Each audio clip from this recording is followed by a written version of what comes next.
तो मिथुन जी, आप का स्वागत है हमारा सद्भावना ब्रेकिंग न्यूज में। और ये बताएं कि आप जो है पंचायत चुनाव लड़ने की घोषणा की है, इसका मुख्य वजह क्या है? मुख्य वजह ये है कि हम लास्ट ईयर लॉकडाउन में गांव आए थे जी। यहाँ रहते नहीं थे, यूपीएससी का तैयारी दिल्ली में कर रहे थे। लॉकडाउन के बाद मम्मी का तबीयत खराब हुआ था, इस कारण यहाँ आना हुआ था। यहाँ आए तो फिर देखे कि अक्सर हम यहाँ रहे नहीं है कभी गांव में।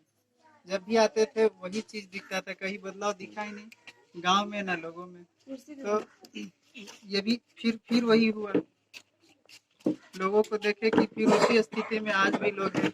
यानी कि आप लॉकडाउन में जो आए तो जो पहले आपका बचपना याद आ गया कि जिस तरीके से पहले थे आज से 15 साल 20 साल पहले थे, उसमें कोई परिवर्तन नहीं दिखा। तब आपके गांव भावना और देश भावना जागा। हाँ। अब क्या प्लानिंग है आपका? देखिए, लोकल लेवल का जो प्रतिनिधि होता है वही सर्वे सर्वा होता है। इस तरह से मुखिया जो हुआ, इस लोकल लेवल का एक तरह का राजा हुआ। जो चाहेंगे वो कर सकते हैं, अगर वो चाहे तो विकास कर सकते हैं और चाहे तो डुबा भी सकते हैं लोग। तो आपका इस सोच है कि जो आपका परिवर्तन के दृष्टिकोण से आप इस पंचायती राज व्यवस्था में आए जी। तो आप मुख्य रूप से क्या क्या ऐसा लगा कि जो होना चाहिए था वो नहीं हो पाया, ऐसा कुछ बिंदु को बताएंगे आप? आए तो देखे नाली गली का भी वही स्थिति है जी। ना, तो बच्चे पढ़ रहे हैं, जैसे हैं वैसे आज भी हैं। ना तो इनके लिए अच्छा एजुकेशन का व्यवस्था हुआ, ना और कुछ हुआ। आपके गांव के बाहर एक हमारे थे एक स्कूल थी, क्या उसका व्यवस्था सही नहीं है क्या?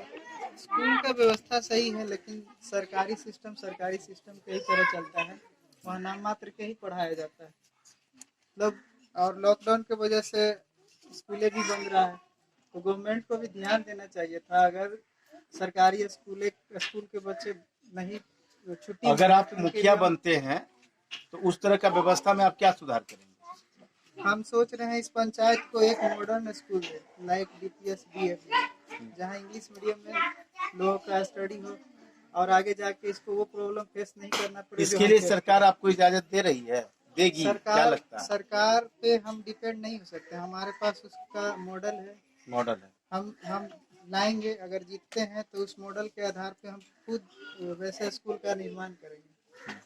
यहाँ जहाँ पे बच्चे निःशुल्क पढ़ेंगे या आपका कोई फी होगा? शुरुआत में तो मैं यही चाहूंगा कि निःशुल्क ही रहे और बाद में फिर पैसा हमेशा के लिए किया जाए। अगर मान लिए हम 5 साल के यहाँ के लिए रहेंगे ना यहाँ, उसके बाद पता नहीं क्या होगा। अगर मान लो कि 5 साल आपको बाद ऐसा क्यों लगता है कि 5 साल बाद अगर हम अभी जीत जाएंगे तो 5 साल बाद आप नहीं रहेंगे, ऐसा क्यों? क्योंकि हम सिर्फ इंडिपेंडेंट करके गांव को चले जाएंगे। हमको यानी कि आप 5 साल में आप विकास का आईना दिखाकर आप दूसरे जगह चले जाएंगे। हम लोकल लेवल में नहीं। आपको क्या लगता है कि 5 साल बाद आपका परिवर्तन से लोग प्रभावित होकर जो भी आएंगे वो अच्छा करेंगे या आपको आना पड़ेगा? नहीं, करेंगे। पूरा विश्वास है, हम रास्ता दिखा देंगे, लोग उस रास्ते पे चलेंगे और आगे निरंतर विकास करते रहेंगे। जो विश्वास और भरोसा आपका पंचायत वासी का है, उसको आप कितना प्रतिशत धरातल पर लाएंगे? 100%, 100% लाएंगे। आप अपना रोड मैप इसके लिए तैयार कर चुके हैं? आपको क्या लगता है कि इनका समर्थन, इनका आस्था विश्वास से आप चुनाव जीत जाएंगे? बिल्कुल जीत जाएंगे। बिल्कुल जीत जाएंगे। तो आप ये बताइए कि जीत जाने के बाद प्रथम 5 ऐसे काम की नाम बताया जो कि आप बेहतर तरीके से कर सकते हैं और उससे परिवर्तन पहला मेरा फोकस रहेगा एजुकेशन पे। हम चाह रहे हैं, जो अभी बताया कि एक स्कूल बनवाएंगे, तो मेरा फोकस ही वही है, मॉडर्न स्कूल देना। जैसे तो मुखिया नहीं भी रहेंगे तो आप बना सकते हैं? हाँ, बना सकते हैं। हाँ, लेकिन हमको यहाँ रुकने के लिए बहाना चाहिए बस। यानी कि 5 साल का बहाना चाहिए।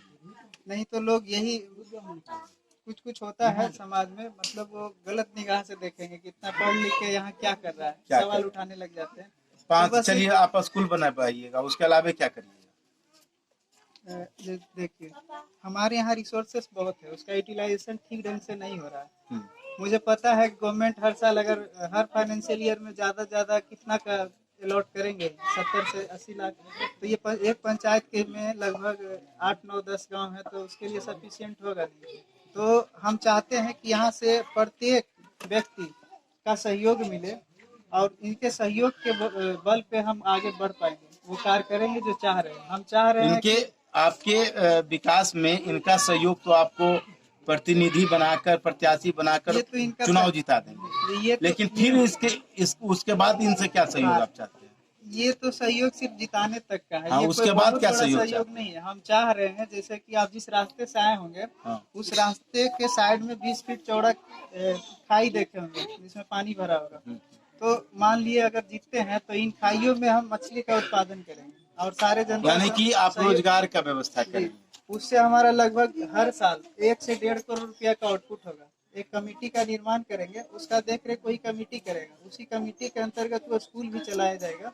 इतना ही नहीं, मान लिए कि हमारा जो है 2700 बीघा का मौजा चलता है कई का, तो यहाँ का अनाज का प्रोडक्शन बहुत ज्यादा है।